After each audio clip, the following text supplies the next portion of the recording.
नमस्कार, मैं हूं ज्योति सिंह। शुरुआत करते हैं बुलेटिन की। आज नवरात्र का दूसरा दिन है। आज मां के ब्रह्मचारिणी रूप की पूजा अर्चना आज के दिन की जाती है। मां ब्रह्मचारिणी के एक हाथ में माला और दूसरे हाथ में जलपात्र होता है।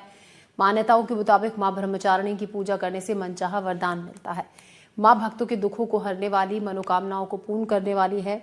सुबह से ही देश भर के मंदिरों में भक्त पहुंच रहे हैं, मां की पूजा अर्चना कर रहे हैं। मध्य प्रदेश के भी मंदिरों में चारों ओर मां ब्रह्मचारिणी के जयकारों की गूंज है।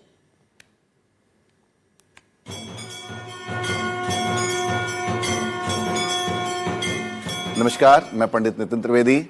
चैत्र मास के नवरात्रों की हार्दिक शुभकामनाएं। मां भगवती के 9 रूप सदैव आपके लिए दिन पर दिन कुछ ना कुछ खुशियां लेकर के आते हैं। और मां के 9 रूप आपको किस तरीके से अलग अलग 9 के 9 दिन आपको, अगर आप चढ़ाते हैं, मां भगवती को आप भोग देते हैं, तो उसके द्वारा आपको क्या आशीर्वाद में प्रदान होता है, आपको रोजाना के नियमित रूप से हम बताएंगे।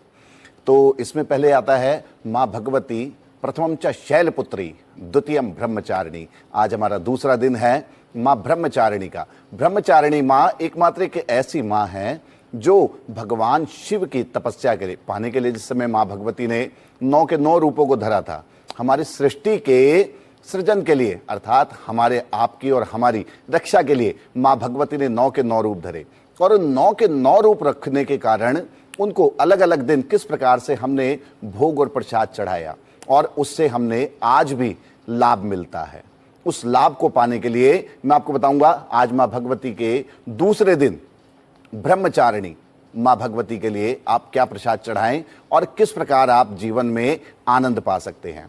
मां भगवती के दूसरे दिन ब्रह्मचारिणी, आप इस दिन सबसे पहले तो भगवती की आराधना बड़े मन से कीजिए।